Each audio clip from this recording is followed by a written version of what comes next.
Welcome to the Fear and Greed Afternoon Report for Tuesday, the 4th of July, 2023, Independence Day. I'm Sean Aylmer. Every afternoon, we've got the 5 stories that happened today that you need to know about. Story number 1. The S&P ASX 200 got a boost this afternoon after the Reserve Bank of Australia left the benchmark interest rate on hold, saying it wanted more time to determine the course of future rate moves. But the central bank still has a bias to higher rates. The decision to pause helped the local bourse finish 0.5% higher at 7,279 points. The energy stocks did well, so too some of the interest rate sensitive sectors like financials and real estate. Commonwealth Bank led the way, jumping 1.3%, while National Australia Bank, Westpac and ANZ all rose more than 1%. Woodside Energy also outperformed, as did the gold companies Newcrest Mining and Northern Star Resources.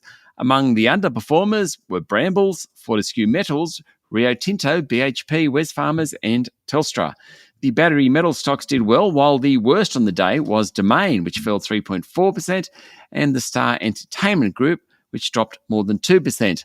Bond markets reacted quickly to the interest rate announcement this afternoon. They're now pricing in a 60% chance of an increase in 4 weeks' time at the August Reserve Bank Board meeting, and a 90% chance that rates will be higher by the end of the September board meeting. Story number 2, Foreign Minister Penny Wong says the government will support people exercising their right to freedom of speech after Hong Kong officials placed a bounty on an Australian democracy campaigner. Hong Kong police have offered rewards for the arrests of 8 overseas-based activists after accusing them of national security offences. The activists include Australian Kevin Yam. Wong said she had expressed Australia's concerns about the far-reaching national security laws in Hong Kong and their broad application. The senator said the government will support individuals who express their political view peacefully. Reports say that Hong Kong police have issued arrest warrants for bounties worth 1 million Hong Kong dollars, that's about 200,000 Aussie, for Yam and another Australian resident, Ted Hu. Meanwhile, Indonesian President Joko Widodo is in Australia today, meeting Prime Minister Anthony Albanese as well as business leaders. Story number 3, a New York private equity firm has bid $1.6 billion for Costa Group, Australia's biggest horticultural company. Payne Schwartz Partners made the $3.50 a share bid at the end of May, and when the bid was confirmed yesterday, Costa's share price jumped 12%, though it's up substantially more than that since late May.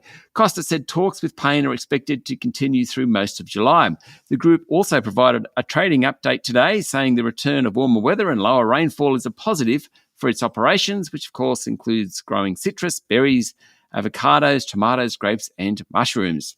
Story number 4 is somewhat related. The Rural Bank's Australian Agricultural Mid-Year Outlook was released today, and it forecasts that expected total production this year will come in lower than last season. Mind you, last season was a good one.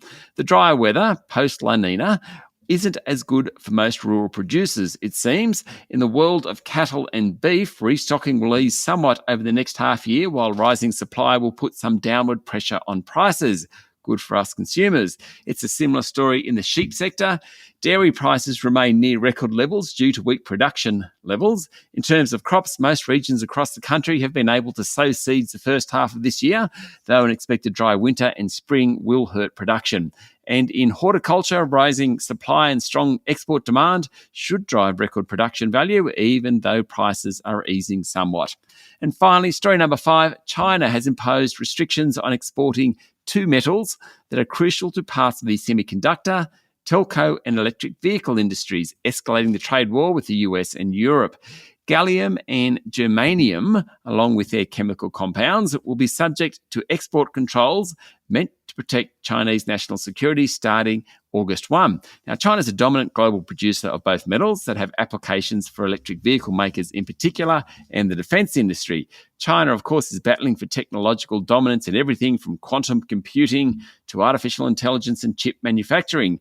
The US, for its part, has taken increasingly aggressive measures to keep China from gaining the upper hand. It's called on its allies in Europe and Asia to do the same. Will be very interesting to watch this one. That's it for the afternoon report for Tuesday, the 4th of July, 2023. Michael Thompson and I will be back tomorrow morning with a Wednesday edition of Fear and Greed. I'm Sean Aylmer. Enjoy your evening.